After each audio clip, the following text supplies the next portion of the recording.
Okay, this is Orlando Wilson. And what I want to talk about in this video, again, is security companies. More specifically, the owners of security companies, the management, the upper management. Now, I've been in this business for over 30 years. And when I first started back in the early 90s to mid 90s, I got started doing a little bit of work in Eastern Europe at the time when, just after the wall went down. And in those days, things were a little bit crazy. The bad guys come in all shapes and sizes, some official, some unofficial, etc., etc.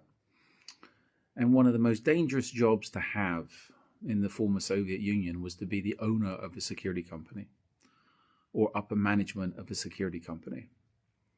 Why? Because in those days, if another company, and a lot of the companies were run by criminals, wanted to take a contract, instead of putting them in a proposal, they just killed the owner of the company. That's it. If you're a business owner and the owner of the company that's providing you security has just ended up dead, and another company turns up and offers you their services, it might be in your interest to take the services pretty quickly. That's how things worked. I know of one shopping mall in one location. To my knowledge, 3 owners of security companies were killed over that location. From what I was told, 2 because other people wanted the contracts, and the 3rd because his guards and himself was doing too much of a diligent job, and certain people didn't like it. He was being too official and too efficient, so he was got rid of. So this is where that type of thing still happens in a lot of places. And this is where it makes me laugh. There's how many people in the close protection business, security business, I would say running 90% plus, that even though they claim to be providing security and close protection services, they can't protect themselves.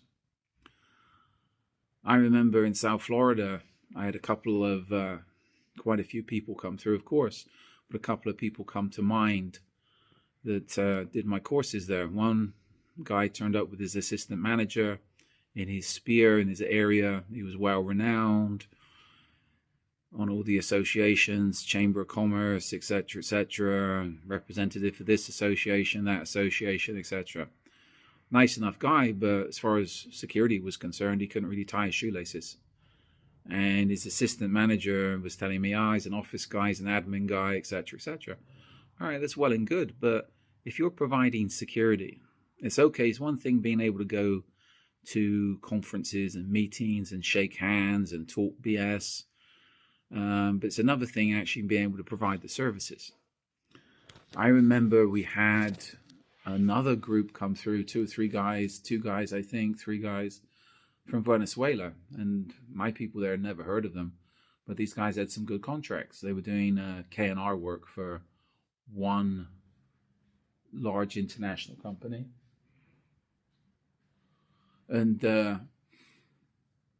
again, these guys, they were good admin guys. They could talk it, they could sell it, but once we got out on the ground, they couldn't find their way around South Florida. There was that many screw-ups. It was just a mess. Communications was a mess, etc. It's just a mess. So I don't know how they were providing services in Venezuela at the time. Well, it was still hot today, but back in the day, it was hot. So again, somebody said to me recently, well, if somebody's top management, they don't need to know how things work at the baseline. I disagree completely. How can you provide any type of service? How can you manage any type of service if you don't know how it works at the sharp end? If you don't know how it works at base level? People might think they know how it works, but you're not going to get efficient management if the management has no experience of actually doing the job. And I've seen this with security companies I remember, well, one comes to mind in London. They had a very good CP contract. They decided to take on some operations manager, some ex-army officer, idiot, that started to run a CP contract as he would a man guarding contract. And he screwed it up completely because there was no, how can I put it? He was ticking boxes, not taking care of the clients.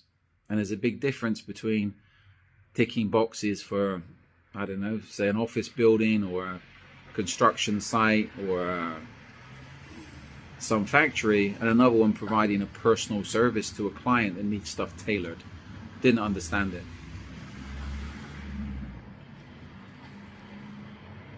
And he caused that company a lot of issues, but he knew everything, right? Upper management always does, because he had plenty of experience within the man guarding world and within the military, but he had no experience of close protection services. So again, this is back down to, as I say, a lot of people providing, a lot of companies providing security, close protection, etc. The upper management have no clue what they're doing.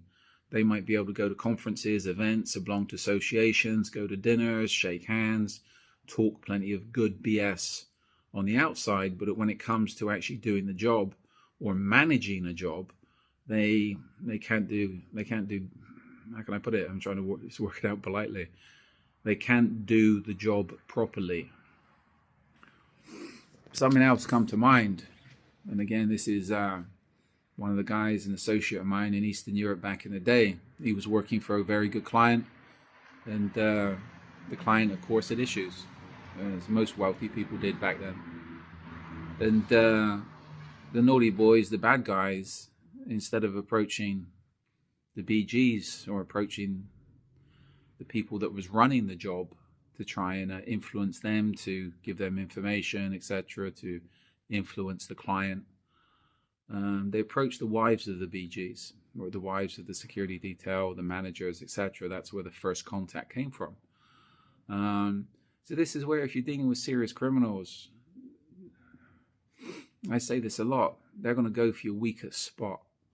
And again, they were watching the security team. They knew who they were. They'd done their backgrounds. No doubt they had friends in the police that was telling them who these guys were, what they're doing. I'm sure they pulled their records.